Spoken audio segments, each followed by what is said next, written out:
What's going on, everyone? It's Jordan Tackman, your friend in real estate and in solar. And today I want to go over some of the solar basics of the why is everyone going solar. But more importantly, I've been getting a lot of questions about solar lease versus ownership. What do I do? What makes more sense? Is a lease a scam? Is ownership a scam? What's up with these tax credits? Is it a rebate? Is it a credit? How do I get my money? And what happens if I don't? So we're going to talk about that. But first, I want to kind of jump into how solar works. We're not going to go too big into this. If you are a Solar 101 online member, this is essentially section 1.4. That information is still accurate. The only difference there is, the power company numbers have actually gone up. So, keep that in mind. So let me figure out how to share my little screen here. Did that, did this, did this. It's going to take a second, I think. And then again, I'm going to mute my microphone. Right now I'm on my cancer recovery, so I have to take 12 pills in the morning and 6 pills at night, and I have to drink a lot of water because it sucks.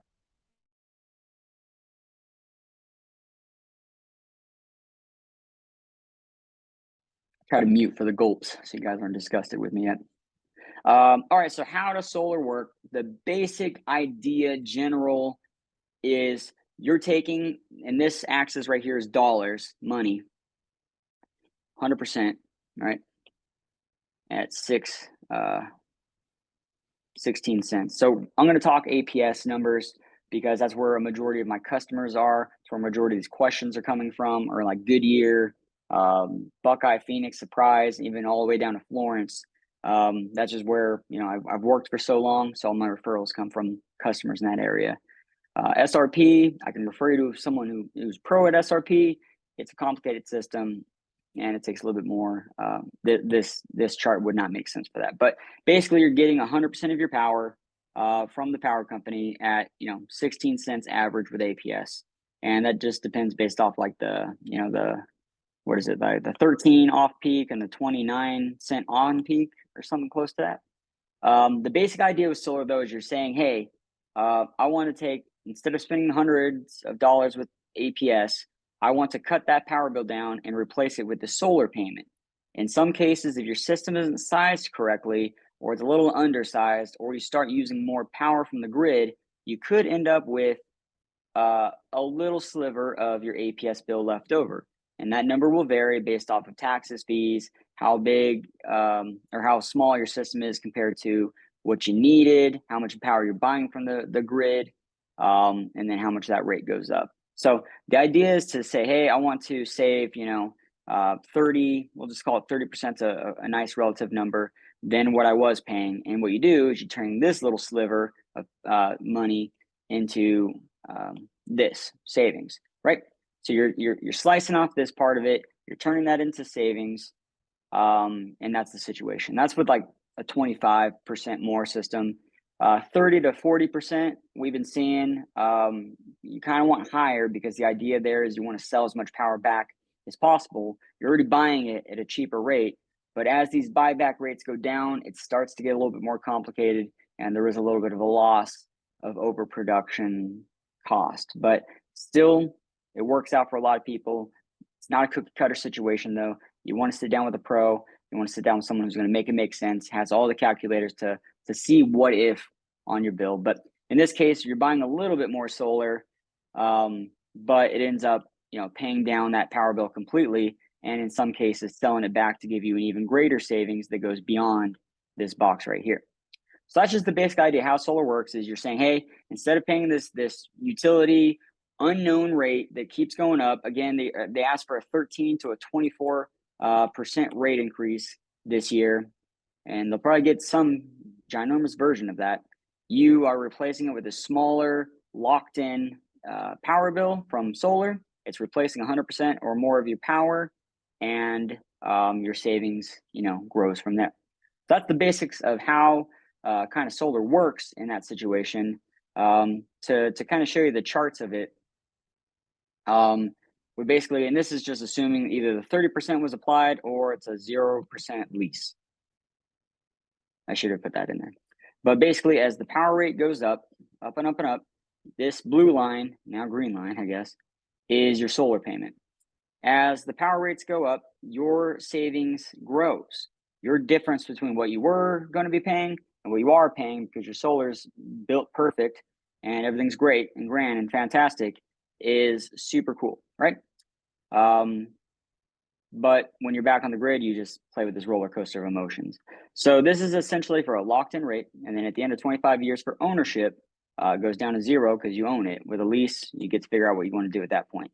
I've also put in a gray line here because I want to be realistic. A lot of solar companies don't talk about this gray line. And what that basically says is this period right here, this little space where it's getting a slight bigger than it was over here, is your degradation. As your panels go down, you will start buying a little bit more power from the grid, possibly. And by that point, get a battery. In 10 years, they'll probably be super cheap. But you want to take that and subtract that from the savings you see here, which isn't monumental. Like this little sliver versus this big ass sliver, it's not monumental, but you might, towards the end of your term, start seeing a little bit more of a power bill. That's another reason why to overproduce your system. But again, it's specific to your needs and what you need, and go from there. If you don't apply a tax credit, and this is one of the downsides to ownership, and we'll talk about this in a second, is you get to, son of a gun, you get to month 18, your power bill, or your solar payment rather, will skyrocket. They'll start jumping up about $40 to $60 if you don't put that tax credit back into the system. And I call that a deferred down payment. That's essentially what ownership and the 30% is. You can call it what you want, but if you have to put it into the system, it's a deferred down payment. If you don't put it all in there, for most of these financing companies, it goes up, $40, $60, $80, depending on how big your system was. So you get the savings right here, and then you go, oop, a little bit less savings. Okay, that's okay though. I'm going to start saving some more, and it goes down that route, right? That makes sense. But anyway, let's talk about the numbers and the differences between lease versus ownership. So ownership, the rates you'll be looking at right now is between 3.99 and 10.5% interest. You might find a company that's a little bit lower on this. You might find a company that's a little bit higher on this. It's all about the banks and who uses what, and things of that nature. Okay. So that's something important to know. With solar, well, actually, let's back up a little bit. To give you an idea, this could mean a higher loan cost, and this could mean a lower loan cost. This can mean, let me let that go. This could mean a lower monthly payment. This could mean a higher monthly payment than what you're paying right now with the power company.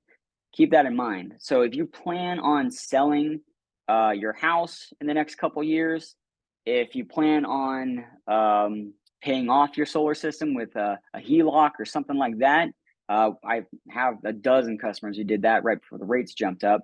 That's a smart move. You might want to go with the bigger number. It's a bigger power bill, but it's less to pay off, and that goes between $16,000 to $20,000 difference in some cases, we found. So keep that in mind when you're talking to these companies, is what rate do you want to go with?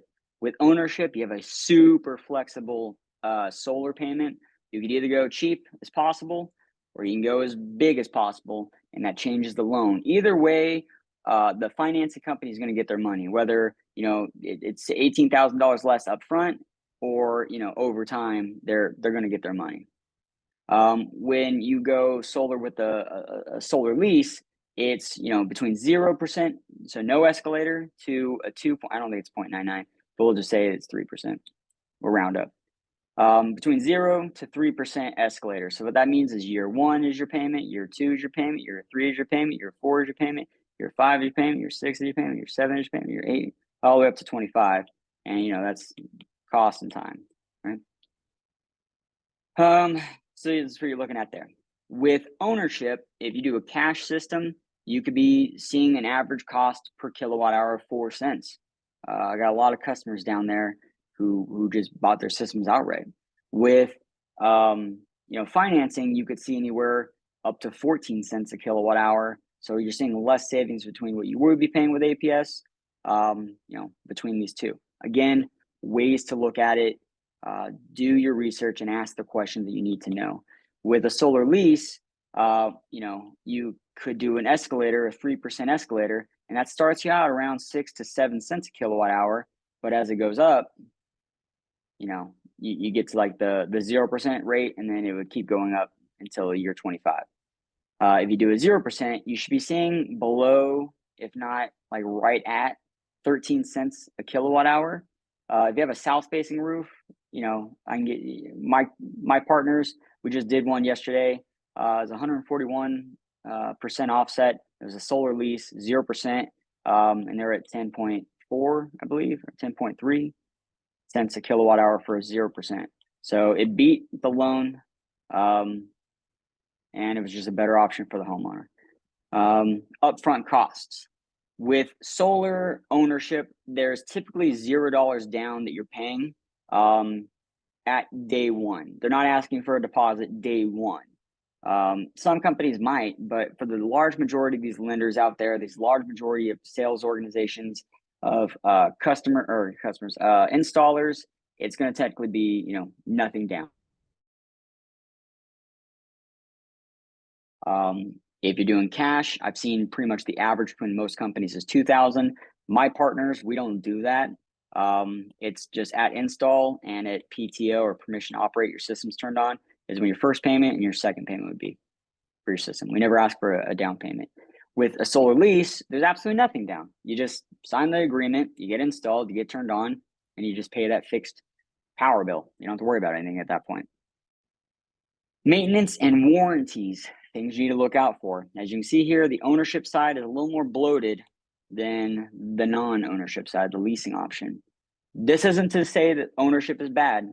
I have quite a few more ownership customers, I believe, than leasing, but it is based off of what's the best for you, your financial situation, your goals, to see what this is, and also like the level of struggle that you might want to go through. So I don't trust sales companies much. They go in and out of business. It's really based on the installer who's going to really want to uphold your warranties.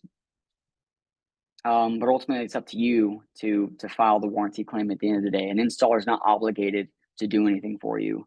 So kind of keep that in mind. So if you own your system, you could be looking at a 12-year product warranty. Where did that go off? 12-year product warranty to a 30-year performance warranty. And let me get silly here real quick. Apparently, I'm dying. So we'll do that. Okay, so we're back. All right, we're right side up. So to get you an idea and go quickly through this, a product warranty can be as low as 12 years, but sometimes you can see it at a 25-year period. Product warranty versus a performance warranty is this. If something happens to that panel, it craps out, it cracks for some reason or another, the contacts on the back of the cells just shift and they're no longer connecting to the other solar cells, stops producing, the inverter stops working, whatever it is, whatever warranty you're looking at, because you have solar warranty, you have an inverter warranty, you have a racking warranty, you have a roof or a workmanship warranty, you have a monitoring warranty. It can get confusing for a lot of these situations. So, who do I call? That's the biggest question you have with ownership. If something goes wrong, who do I call? Hopefully your installer will walk you through the situation, but at the end of the day, you own that system. It's up to you to get the warranty claims out. Some warranties, after the 12th year, you're SOL. If something happens to that panel, you're 100% out of pocket. Even if it is in the warranty period, something to look out for and read the warranties directly is who's paying the shipping and handling, who's paying the uninstall, reinstall cost for these panels. A lot of times it's bared onto the customer to get this happening. Say, hey man, you want your panel replaced and inspected, we'll buy the panel, we'll give you a new panel, or we'll repair the panel if you get it to us, but you got to get it off your roof and you got to pay for it. In some cases, and I hope this works, is how I've seen it with my other partners, is they'll take the panel off the roof, and they'll put a new one up there for you, and then they'll deal with the warranty in the background and kind of work with you on that.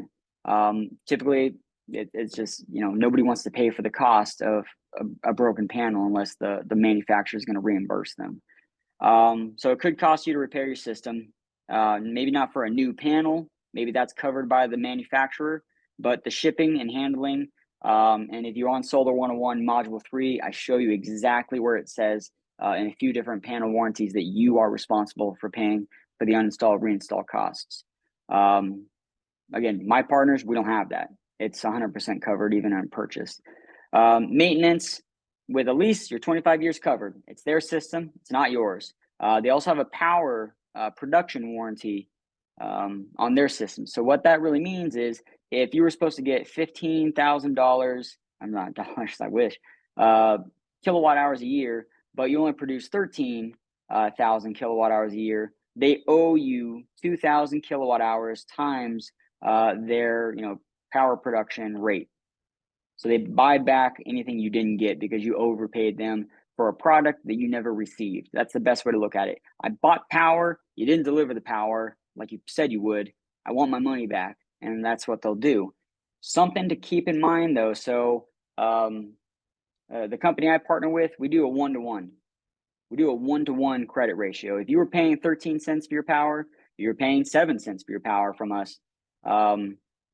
You're going to get 13 cents or 7 cents back. We're going to basically say, hey, you paid us this much, you didn't get it, so we're going to reimburse you, at a 1-to-1 ratio. Sunrun, for example, they're anywhere between 7 to 11 cents, depending, and you have to read their agreement. I know they changed some things recently, but I know that I've seen it between 7 cents for some of them and 11 cents when that person's paying 13 cents.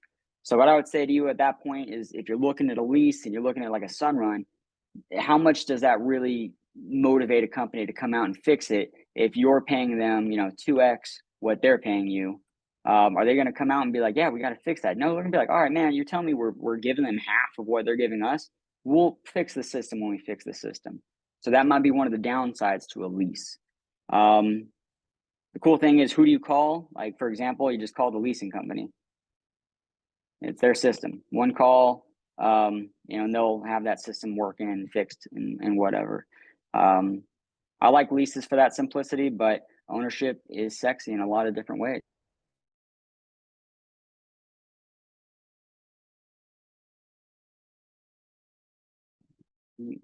Okay. Long-term savings with solar is what people are looking for. So with ownership, you should have a locked-in rate with your power, and we'll put an asterisk next to that for a reason. So your power rate's locked in between 10 to 25 years. These like loan terms you could use. So that's something super cool. As the power rates are going up, yours is not. That's super sexy. Once you pay off the system, you have free power for pretty much the rest of your life. So a lot of people will sit there and say, hey, solar craps out at 15 years. No, it doesn't. It craps out at 25 years. No, it doesn't. Most warranties have a production warranty, which says at 25 years, your system will be between 80 to 90, in some case higher. We'll just say 30, because there's some 30-year periods. But they say basically, between 25 or 30 or whatever it is, you'll be between 80 to 92% of your original power production. So would you throw away something in 30 years that's still producing 80% of what it did today? If you're looking at the two charts that we looked at, which one was all power and this one was all sectioned out for solar savings and the other stuff, if you think power rates suck today at 16 cents, and you know that APS is getting a 13 to 24% rate this year, what do you think that's going to look like in year 25? Like, if you could get 80% of this rate killed, whatever this is, we'll call it 40 cents. If you could get 80% of that already locked in and good, you're saving quite a bit. It was a good investment. You wouldn't want to throw that away, right? And it just doesn't make sense. So people who say solar doesn't last, you're going to get 40 years out of your system if you even live in the house that long. And we find that, the average homeowner is about 7 years. That's just what I've seen in doing real estate. Anyway, so once you pay it off, it's free. power. You're just producing everything for free. You paid for your power. It's a power plant up on your roof. It's doing everything it can for you until it turns to mush. You could qualify for the 30% federal tax credit, and there's the state tax credit as well. Arizona Department of Revenue, on their website, says 2021 was the last year for the $1,000 tax credit, but I still encourage you guys to fill out the Form 310 and apply for that solar tax credit if you own the system. You might get it, and there's some conflicting information out there that kind of looks like you can still get it, but as far as like the instructions for the 310, which is your tax credit sheet, it says 2021 and below. So anyway, so the long-term savings could be affected if you don't get that 30% tax credit and you file or you did a financing system. Again, that's that chart where your solar's right here, and then at month 18 it jumps up to that rate and it stays in until you've paid off the system. Meanwhile, your power is like up here, so you are still getting that savings, but your loan payment jumped up, which could add a lot of money to your system, because if you're at that 3.99% situation, now you have interest on this higher payment, which sucks. With the long-term savings of a lease is you're at 25 years. So you got 25 years of savings. At the end of that 25th year, excuse me, I'm about to sneeze, I think. No. At the end of the 25th year, you either get rid of the system, you give it back, you go month to month, whatever the options are. And again, read your leasing agreement to see what that would be. But you're sitting there, you can get it between a 0 to a 3% rate, so that could vary your savings as well. With this, again, it's locked in. As long as you have that 30% tax credit put back into the system, you're gonna be locked in. So that makes ownership a little bit more sexy. With this one, maybe not, but at a 0% rate, if it's still comparable to a financing option, this one has absolutely no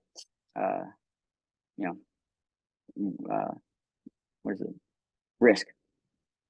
With home value, this is super important, and as a realtor, we see this all the time. Solar reps are going to run around and they're going to say, "Oh yeah, no, Zillow says that it's 4.5% home value increase." I'm so sorry, I should have muted that. So they're like, "Yeah, Zillow says 4.5% home increase." The Berkeley study shows that homes with solar do sell for more. As a green realtor, I agree. It does sell for more. There's actual appraisal value, and then there's actual like understood value increases on a home. And the situation there is this Zillow thing, to give you full disclosure, is not as accurate as they want it to be. This 4.5% is based off of California. It's based off a little bitty New York. It's based off of the sexy Florida over here, right? It's based off of Texas and their little. That's not how Texas is shaped. Anyway, Arizona. It's based off of all these states put together that they did the research on, and that's the average across the national board. So some states like California, it's a lot more. Some states like Alabama, it's a lot less. So you have to look into those situations and really kind of consider it. And that's where we come in. As a green realtor, we specialize in talking to the buyer, saying, "Hey, here's what that looks like for you. Here's why this makes sense. Here's why everything is sexy about this house, and why it makes sense to go with this house." And sometimes we get $10,000, $15,000 to $20,000 over asking price because people want that green aspect. Sometimes you break even. It's all dependent on the market and the situation at hand. But every week we do solar transactions for homes. With leasing, there's no appraisal value. Crapola, keep doing that. There's no appraisal value. You don't own the system, so you can't add it to the value of your home, but there's understood value. So if I'm selling your house and I say, "Hey, Mr. Buyer, you have two options here. You can have the house solar. You can have a house that doesn't have solar. They're both 2,100 square feet, and they're 2-story, and they're three bed, 3 bath. whatever. Which one are you going to choose? I'm like, well, I don't know. That one has solar on it. I think solar's ugly. It's like, all right, that's cool. Well, this one with solar, just has a $250, locked in rate, compared to the other home that has a $400 variable, goes up with APS's increase rate. 250 solar bill, you have to have a lot of energy usage to get that high. Typically what you see is around 150 to 190. But again, it's not a cookie cutter situation. Yours might vary a little bit. It's also based off of interest rates, dealer fees, all this other stuff, whatever. Yeah. So we still sell these homes and say, hey, this one has a lease system, but it is locked in at a rate 10 years ago. So you're already coming into 10 years of savings. APS is way up here. They used to be down here. Your solar's down here. Does that make sense? And they're like, yeah, I want that house, man. Give it to me 24/7. We're like, ooh, if you want it, bidding war. Just kidding. But that's how home value works. With a lease, you can't appraise value into it, but you can sell value into it, and it makes sense. With this, you could see an appraisal value, but it does vary. It's not always going to be 4.5% home increase. The long-term impact, and I think this is the last one, is basically with owning your system, you have 25 years of carbon offset. Plus, once you've paid off your system, you're still producing all these power. You're still avoiding carbon offset or output with buying power from the coal company, or just the power company rather. So you have a longer term that you're saving the environment, and you don't have to be an environmental person. You don't have to be a green person to care about any of this, but you have a long-term period on that. With a lease, you only have 25 years unless you say, I want to go month to month or year to year, whatever the terms could be. If you get rid of the solar system, you can install some new stuff. So you have a limited time to help offset, all the carbon output. That's actually one of the benefits to solar as well, though. And let's talk about kind of something that's not on here. But with ownership, you own it from day one. You're financing it, you own it, whatever you want to say. You did cash day one. So you have day one ownership. With most of these leases, you can actually buy your system at year 5. I don't know why I wrote that. There you go, 5. So you could do that. You could buy your lease system. You won't get the tax credits. You won't get the incentives like that. It comes at an appraised value. So basically, what's the fair market value of the system? I know Sunrun says our price or a fair market value, whichever one is greater. So they basically say you're going to be paying the highest dollar possible. But that's something to look at. Is you could still buy a lease system at a certain period, read the lease agreement, talk to the solar company, make sure that is true for that specific leasing company. But you're in a situation where you can buy the lease and still become an owner of the system, still keep all the warranties, all that fun stuff. The other thing is, with ownership for 25 plus years, you're locked in to that system. With a lease at 25 years, you can tell them to remove the system, give you the newest technology, higher efficiency panels, whatever that might be. Start with 100% power output again, for another 25 years or whatever the terms will be in the future, and probably still cost you $0 down to do it. So these are some reasons why, solar might make some sense for people when it comes to leases versus loans. I'm not partial either way. I think whatever is best for the homeowner is what's best for the homeowner. When I do solar, it's always about how much power are you using, how much can we offset, how much does that save you, how long is that going to last, do the warranties hold up, and is that going to protect you if something goes wrong? If so, let's move to that next step to kind of see and kind of qualify you a little bit more. So just like recap, there's 2 real ways to go solar. There's the financing and there's the lease. With a solar loan, you're borrowing money from a bank to purchase the system, or you're buying it outright. You pay that loan down over time. It has interest. It's a good option if you want to own the panels, if you can take advantage of the tax credits. With a lease, you lease the system from a leasing company for either a fixed or an escalating rate. The leasing company owns the system, they maintain the system, they monitor the system, they insure the system. All of that fun stuff is covered by that leasing company. So you don't have to make 100 phone calls if something goes wrong with your system. You don't have to worry about if you got lied to saying it was a 25-year warranty, but it's actually a 12-year panel warranty and you're SOL because now you have to pay for a full new solar panel that kind of crapped out around year 13 plus. When comparing the two, think about ownership. With a solar loan, you own the panels, you can get the tax credits if you qualify for them.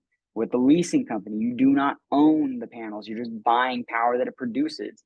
Upfront costs. With ownership, you might be paying $2,000 upfront.